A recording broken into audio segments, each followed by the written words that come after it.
going to work on a project inspired by Mary Blair. You've learned a little bit about her and the castles that she builds. Each of you are going to create a block or a castle that your class will construct.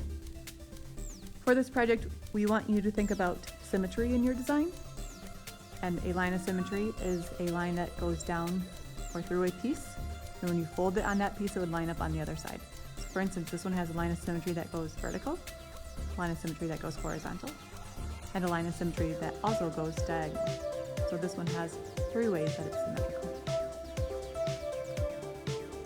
These other examples have different lines of symmetries, and you've seen these in our slideshow.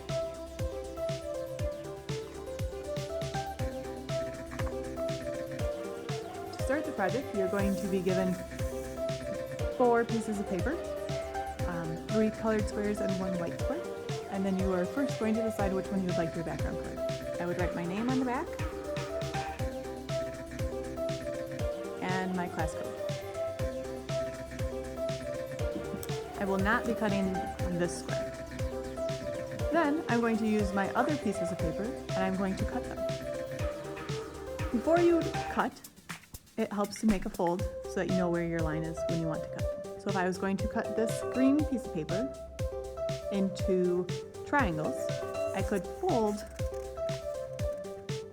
it diagonally like this. To fold it, I first line up where I want it to be lined up. I hold that with one hand. From there, I push down to my crease. Then I slide my finger out one way, go back to the middle, slide it out the other way. Now when I open it up, I have a line to cut on. When I cut on this line, I keep my scissors up and down and my elbow tucked in. And I would just carefully cut on that line.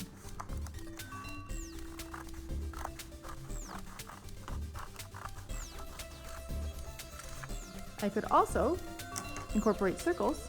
To make circles, you could try to cut a circle yourself. Or if you would like to use a circle tracer, we have circle tracers available, and you could put the circle tracer down and trace around it.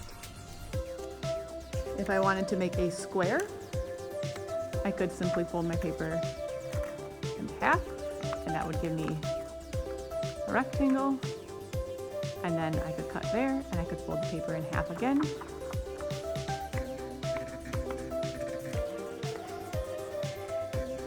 And then I would have squares. As you are thinking about your design,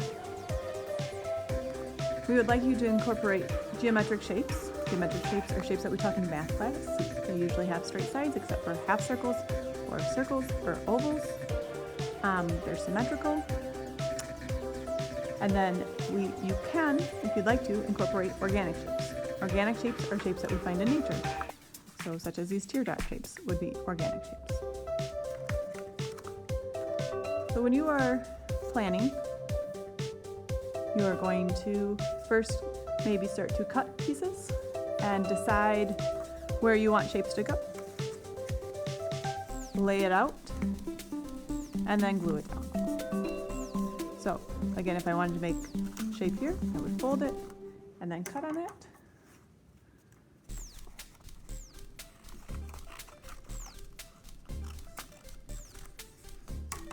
And I've pre-cut some shapes to use, so I'm going to go ahead and kind of lay out some ideas.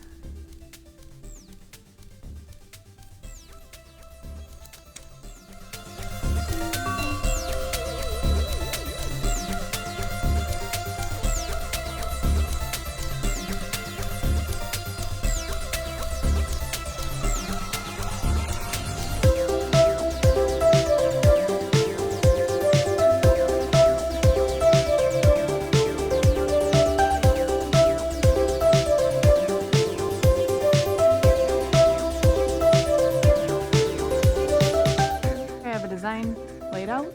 All of my pieces of paper fit within my original purple square. I have thought about symmetry and that this is symmetrical. And now I can add a little bit of flair to my Mary Blair project. I have some metallic paper for you to use, either gold or silver, depending on your class. This is hard to fold, so you might want to think about what shapes you would like to cut and then draw on the back. So I think I would like to add some silver triangles within these green triangles. So on the back, I could draw with a pencil where I want to cut.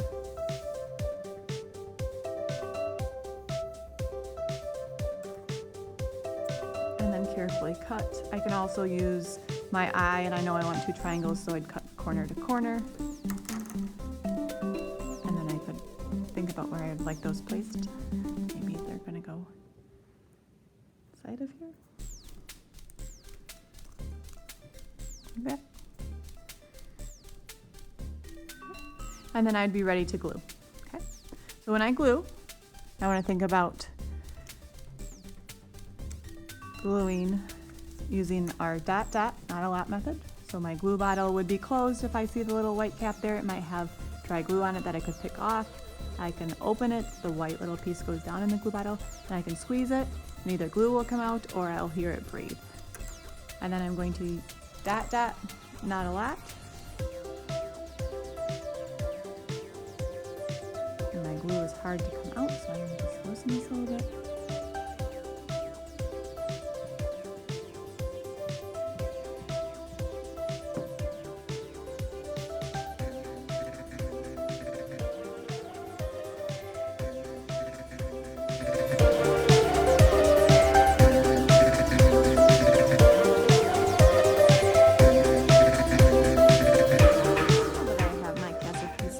Together, I'm going to add some more flair to it with a black Sharpie. In Mary Blair's castles, she uses dots and lines to add some more details. So here's some examples of how other artists use dots and lines. This part is optional, so if you choose not to do it, that is fine. Before I do this, I'm going to flip this over on the back, just rub to make sure that my pieces are glued down well. And then I could add some details to it. You also want to make sure that your details with black are symmetrical.